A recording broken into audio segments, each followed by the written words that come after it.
তস্মাৎ জ্ঞান সম্ভূত বীরস্থিত জ্ঞান। আমাদের মুকুন্দ গোসাই আশ্রমে গীতা যজ্ঞ অনুষ্ঠান হচ্ছে, সেই উপলক্ষে রান্না হচ্ছে এবং রান্নায় আমাদের হেল্প করতেছে হচ্ছে শাপলা মাতাজি। তো ইনি হচ্ছে অনেক ভাজাভাজি অলরেডি শেষ, এটা রাজভোগ হচ্ছে, ভগবানের জন্য এখানে রান্না হচ্ছে এবং সবার জন্য অর্থাৎ 1.5 থেকে 2,000 মানুষের মানে ভক্তের যে আয়োজন করা হয়েছে সেটা আরেকটা জায়গায় রান্না হচ্ছে, সেটাও আমি আপনাদেরকে দেখাবো।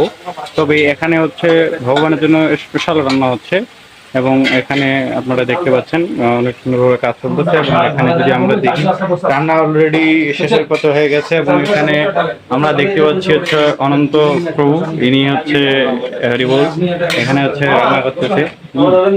হচ্ছে অবস্থা আমি এখন দেখাচ্ছি ওই দিকের কি অবস্থা। আমরা দেখতে পাচ্ছি হচ্ছে তোমাল প্রভু হচ্ছে এখানে হচ্ছে কি কাটতেছে, হচ্ছে কলা ভাজতেছে, কলা কাটতেছে, কলা ভাজি হবে এবং এখানে হচ্ছে সবার জন্য রান্না হচ্ছে। প্রায় 1.5-2,000 ভক্তের আয়োজন এখানে হচ্ছে।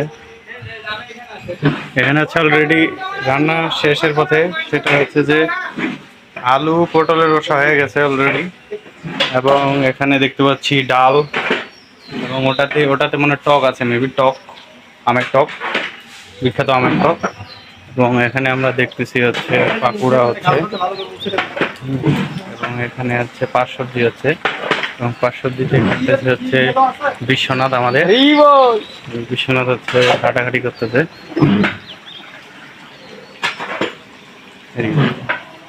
হচ্ছে আমাদের মেন রাঁধুনি, হরে কৃষ্ণ প্রভু আসে। আপনি কোথা থেকে এসেছেন প্রভু? আমি আসছি রংপুর থেকে রান্না করার জন্য এসেছে। আপনারা অবশ্যই সবাই আসবেন এবং প্রসাদ আস্বাদন করবেন। হরি বল। তস্মাৎ জ্ঞান সম্ভূত বীরস্থিত জ্ঞান আসীন আত্মা সিদ্ধান্তি সংশয় যোগ আত্মিষ্ট উত্তিষ্ঠ ভারত। ওম তৎসৎ। শ্রীকৃষ্ণ পরমাত্মনে নমঃ। ওম ব্রহ্মার্পণং ব্রহ্মোপি ব্রহ্মাগ্ন ব্রহ্মণাহুতং ব্রহ্ম এব তেন গন্তব্যং ব্রহ্ম কর্ম সমা।